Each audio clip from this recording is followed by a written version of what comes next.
Assalamualaikum warahmatullahi wabarakatuh. Kami dari kelompok 7 pendaftaran Tanah RA akan mempresentasikan hasil dari diskusi kelompok kami, yaitu tentang pelaksanaan Kadaster 2014 dan 2034 di Indonesia.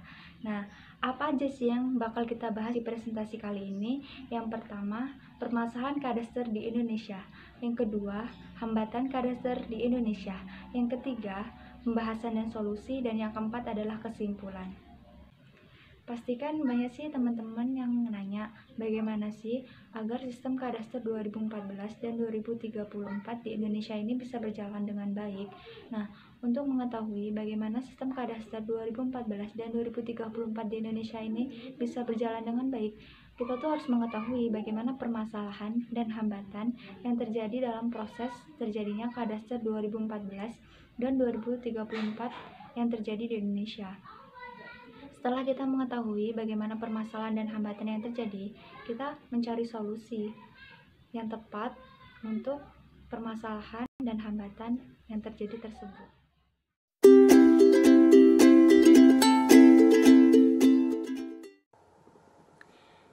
Di sini saya akan membahas mengenai permasalahan pendaftaran tanah Kadaster di Indonesia.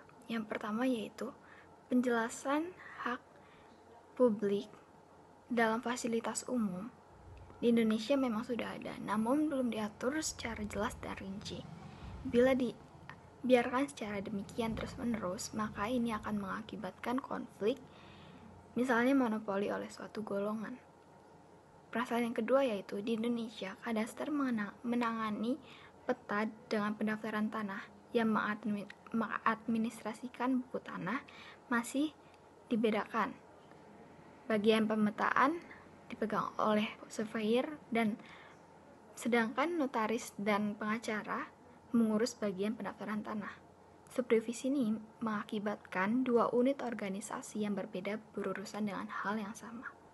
Permasalahan yang ketiga yaitu dalam Kadaster Indonesia saat ini penyimpan informasi adalah peta.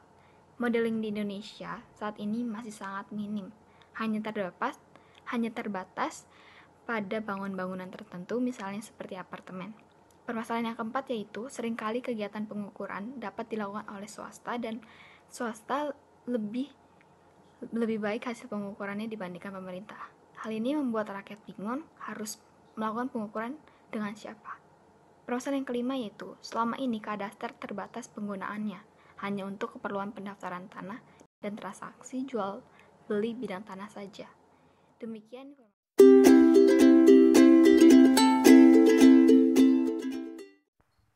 Kemudian saya akan menjelaskan hambatan mengenai Kadaster di Indonesia pada masa sekarang.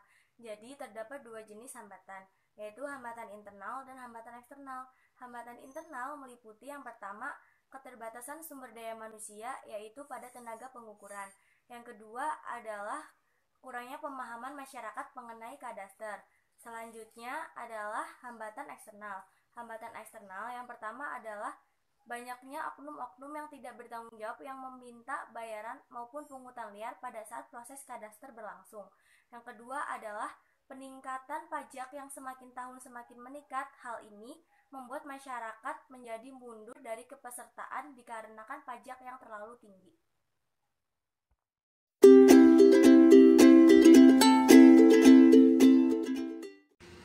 Pembahasan serta solusi untuk permasalahan dan hambatan Kadaster 2014 dan Kadaster 2034 di Indonesia. 1. Sistem Kadaster 2014 dan Kadaster 2034 akan memperluas cangkupannya dari sekedar menyajikan data bidang tanah dan data hak atas tanah dalam hukum privat seperti pertama kali yang diperkenalkan sebagai fungsi Kadaster tradisional, menjadi lebih jelas dengan menambahkan secara rinci akan hak publik yang melekat di atas tanah tersebut.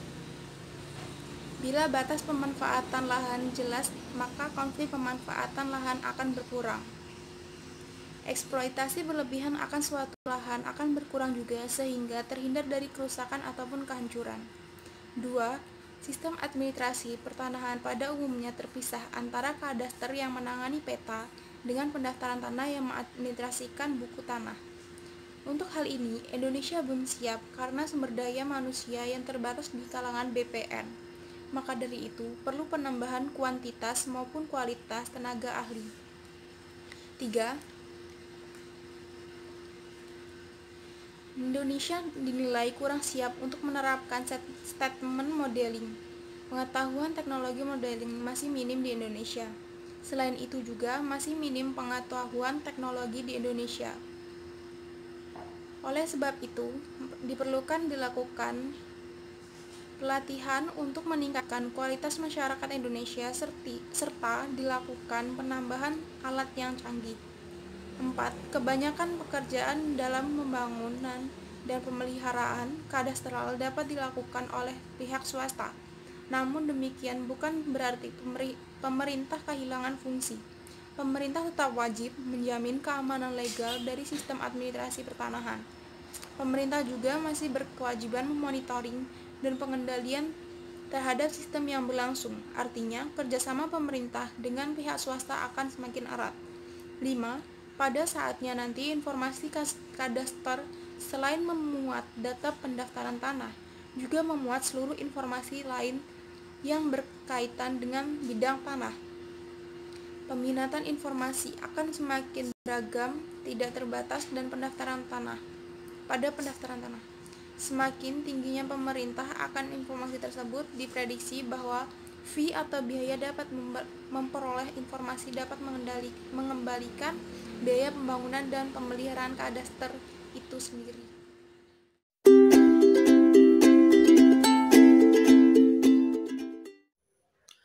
Solusi selanjutnya, melakukan penyuluhan kepada masyarakat atas pentingnya sertifikat tanah. Setelah itu, penyuluhan juga harus dilakukan gimana cara pendaftaran tanah supaya masyarakat tidak dikenakan pungutan liar oleh oknum-oknum yang tidak bertanggung jawab. Solusi terakhir, dalam peningkatan pajak yang semakin meningkat, maka pemerintahan pertanahan setempat dan Dispenda harus melakukan kerjasama supaya masyarakat tuh bisa tak pajak dengan cara dicicil atau sebagainya.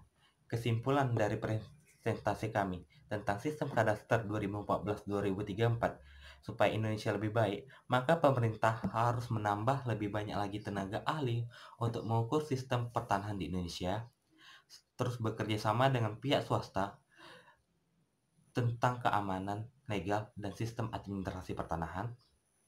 Yang ketiga, menyediakan lebih banyak lagi alat pengukuran dan alat peraga supaya pemetaan mencapai lebih maksimal. Melakukan penyuluhan kepada masyarakat agar masyarakat lebih tahu tentang sistem kadaster dan sistem pendaftaran tanah, dan memberikan program-program yang menarik agar masyarakat lebih tertarik dengan sistem kadaster di Indonesia. Terus yang harus dilakukan oleh masyarakat, pertama, mendukung pemerintah untuk perubahan lebih baik dan menaati peraturan yang ada. Yang kedua, mau belajar mengenai sistem pendaftaran tanah di Indonesia secara sederhana. Yang terakhir, mengikuti program-program pemerintah untuk Indonesia yang menjadi lebih baik. Sekian presentasi dari kelompok kami. Bila ada salah kata, mohon dimaafkan. Semoga video presentasi sistem kadaster 2014 dan 2034 ini bermanfaat bagi kita semua. Wabillahi taufiq wal hidayah.